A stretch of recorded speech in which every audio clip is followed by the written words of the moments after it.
Welcome to the League of Legends Champion Spotlight, featuring Kayle, the Judicator. As you can see, Kayle has received a brand new model, animations, particles, and sounds, as well as a comprehensive rework on her abilities. There were a few goals with these ability tweaks.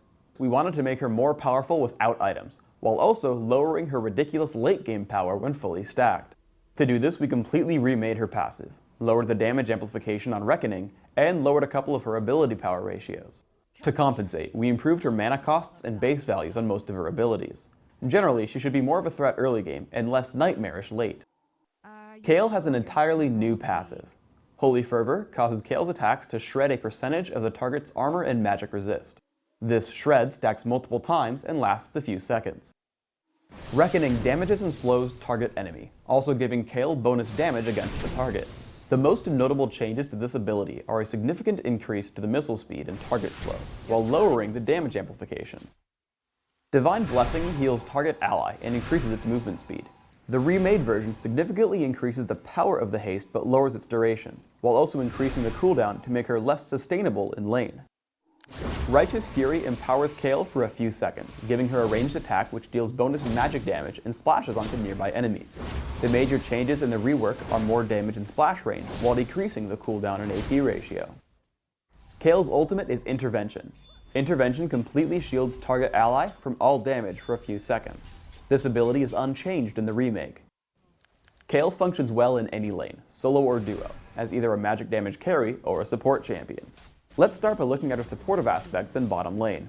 I hit Vayne with Reckoning, slowing her movement speed, and I turn on Righteous Fury to start dropping her health. Thanks to the slow, Alistar walks into range for Headbutt and Pulverize, picking us up an easy kill. We try to repeat our success on Sona. Even though she flashes away, the slow from Reckoning and the haste on Alistar from Divine Blessing allow him to catch up and headbutt her backward. Stuck inside of our team, I pick up the kill with help from Righteous Fury. Because you can heal yourself and slow an enemy, you can always bait kills with your jungler nearby. I run from Urgot as he chases me until I notice Amumu coming in from the side. Once he's joined the fray, I jump onto Urgot with Reckoning and then Exhaust, crushing his health with Righteous Fury. Never assume that Intervention can save you from everything. Urgot grabs me with his ultimate, and though I can turn invulnerable and run, Divine Blessing is only good for quick escapes, not long chases. Kayle performs a typical damage dealer role for her team in mid-game. I tag Taric with Reckoning, allowing us to chase as I destroy his health pool with Righteous Fury. We land a stun onto Mordekaiser and keep the damage output on. Note that I actually back off part way through the fight. Seeing him try to assault me, I don't know the state of his cooldowns on Ignite or Children of the Grave and don't want to give up a free kill. I meet up with Gragas in bottom lane. As he's getting chased by Kog'Maw, I haste him out of the fight with Divine Blessing. I then look to hunt down a kill since I know I can take them. I see Galio turn for Resolute Smite and back up to dodge it.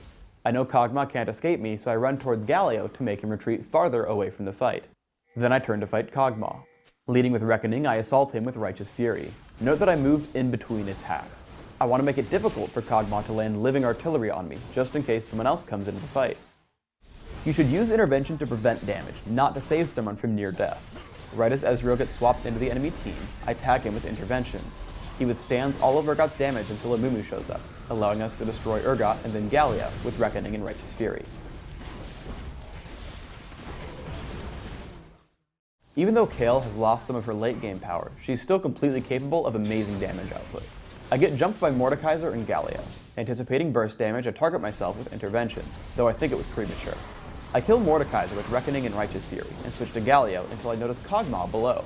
I kill him in about 2 seconds flat, but as I start to get low, I run from Galio and Taric. Intervention is a great way to secure kills during a turret dive. Here, Urgot swapped Gragas into the turret. I walk up and take him down with Reckoning and Righteous Fury, making sure to turn myself invulnerable once they start coming under fire. In a team fight in River, I catch Kog'Maw out of position.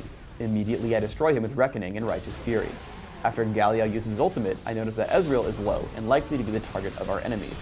Sure enough, I block much of Mordekaiser's burst with Intervention and heal him, having Ezreal survive the fight despite being in melee range. Ultimately, we kill 3 enemies with no deaths. I go for an attack speed on hit Kayle, so I take attack speed marks, mana regeneration per level seals, flat cooldown reduction glyphs, and attack speed quintessences. My masteries are 9-0-21, taking magic penetration and offense, and taking improved exhaust and flash. With my runes and masteries combined, I have about 15% cooldown reduction. I grab a Doran's Ring to start and transition to an on-hit build. Berserker's Greaves and Malady give me good early damage with Righteous Fury. Gnasher's Tooth combined with my runes and masteries allows me to keep Righteous Fury up 100% of the time. My final items are Madred's Bloodrazor, Hextech Gunblade, and finally Void Staff, giving me a bit of sustenance, utility, and damage against any target. Finally, let's look at skill order. I max Reckoning right away, using it as my primary damage source early on. I take 1 point in Divine Blessing early, and then max Righteous Fury. Since Righteous Fury basically scales with attack speed, I don't really need points in it early, but Reckoning is always useful for upfront damage output. Thanks for tuning in to the Kayle Champion Spotlight. Please subscribe to the Riot Games YouTube channel up top and leave us your comments down below.